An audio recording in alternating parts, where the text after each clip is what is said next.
George Carmy of the ReelTok podcast, joined today with writer, director of upcoming horror film Shelby Oaks, Chris Stuckmann. Chris, thank you so much for being here with me today. I really appreciate this. Thank you, George. I want to start in the creative process and getting to the point of filming Shelby Oaks, specifically in the writer's room. You've always been one of the most open and intimate personalities on YouTube, one of the most vulnerable, no doubt, incredibly admirable. Shelby Oaks has deeply personal themes of loss, family, and fear. How much of your own emotional journey is in this screenplay? It's funny because I didn't really realize that I had put a fairly significant aspect of my life in the movie until I was editing it.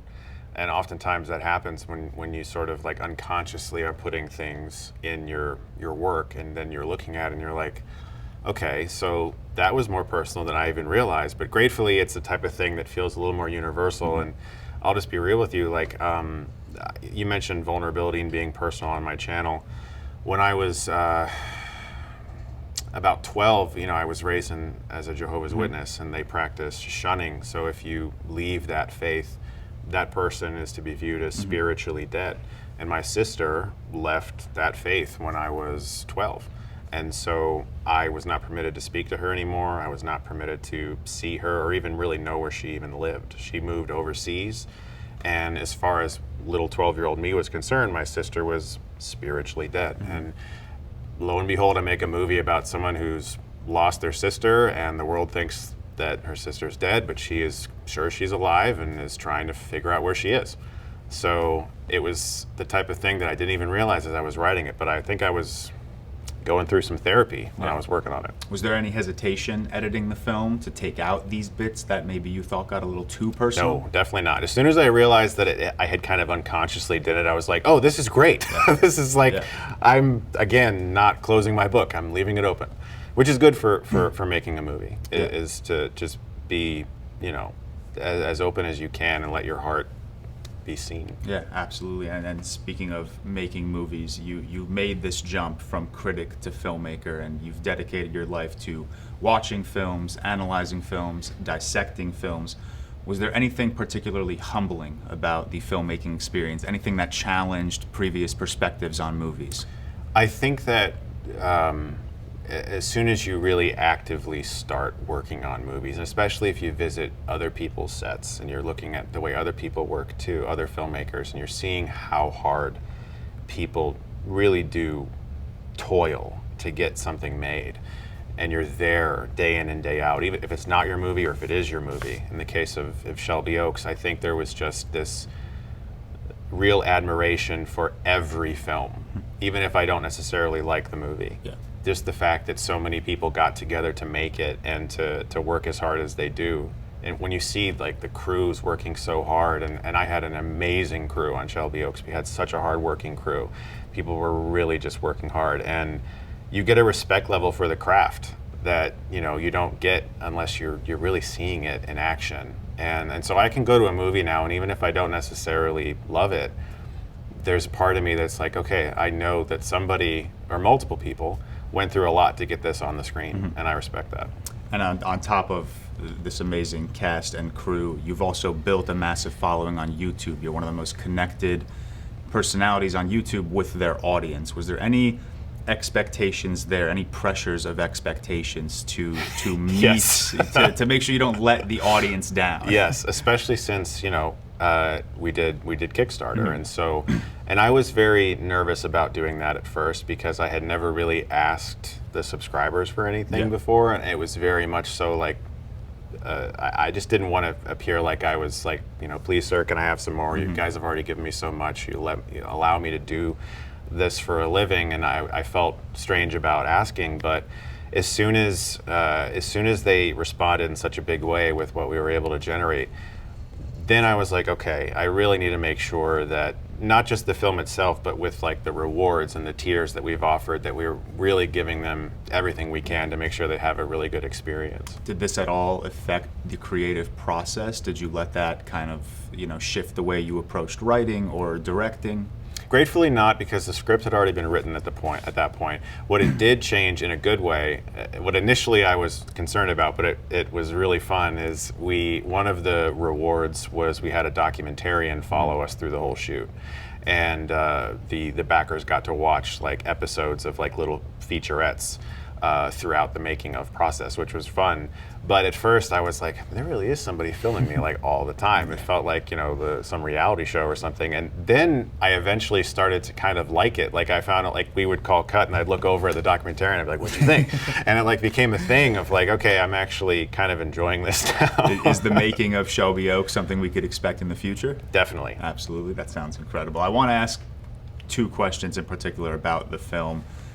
To note, if we get into spoilers, this won't be posted until wide release, but the film itself incorporates investigative elements and documentary-style techniques. It's not a traditional found footage film, but you did hover that very fine line between found footage and traditional narrative filmmaking. How did you approach that relationship, and how did you, when I guess the inception of Shelby Oaks came in your mind, how did you determine that you wanted part found footage, part traditional narrative filmmaking? Yeah, I think it was because, well, I love found footage and I love mockumentaries, mock docs, whatever you want to call it. But every time I was watching a fictional documentary, you know, like a Lake Mungo or recently Strange Harvest came out, I've always thought, okay, we're in on the joke. We know this is fictional, so why don't you guys play with it? Yeah. Like, why don't you guys like try to, you know, like what if you were filming, you know, a documentary and then something occurs and suddenly the cameras become fictional. They're not always, you know, the characters are no longer aware of the camera, and we can play around with both worlds. To me, that felt like, well, initially I thought I was breaking some kind of rule, and I was like, am I allowed to do this? And That was a good rule to break. I was calling like filmmakers and be like, am I allowed to do it? Like, do whatever you want, it's fine. And so that then all of a sudden opened up all the possibilities of what we could do with the story. Yeah, the film, and this is touching a little spoilers, but it opens with the found footage, and then once the opening credits hit, you move into traditional narrative filmmaking. And I was watching with my wife, and I looked at her, and I was like, "Oh, we are in for a treat! Like this is, I like you have the same inspirations in like M. Night and Signs and the Blair Witch Project and like Mungo you just mentioned. So Shelby Oaks was an absolute treat. I have one more question for you before I wrap up. And so many of your reviews, you talk about sound and the importance of sound, or the importance of a lack of sound.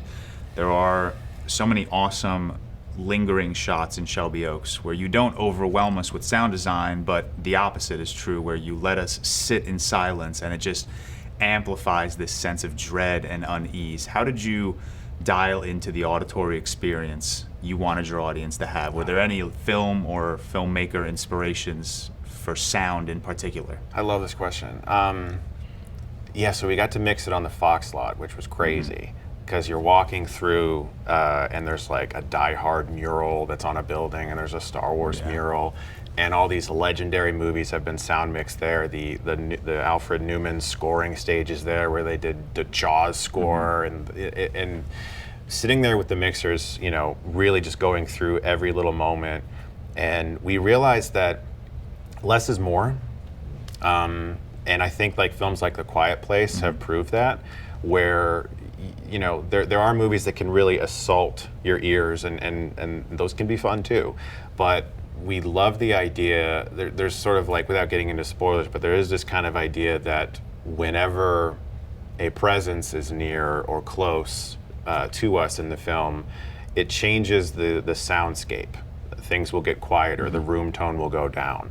And we found that, you know, removing those types of things that you expect to have happen with the sound heightened the tension and kind of made your heart start beating faster, because you're expecting like a certain thing to happen. We watch a lot of movies, we kind of know how these things, you know, how to watch them and how to hear them, and when those things are kind of denied from you, it does create this feeling of tension or unease, where you're like expecting something and it's not happening. And so, yeah, mixing this movie, sound mixing was amazing. Yeah, it was absolutely one of my again, I'm not getting too deep into spoilers, but you're in the POV of the entity looking inside the house at this little girl staring back at you. Yes. And it was one of Yes. the most, Yes. Yes. it was a frightening and simultaneously heartbreaking shot, and there was very faint sound in that one section, and it was just absolutely I know exactly gorgeous. what you're talking about. It was one of my favorite shots. I would hope so.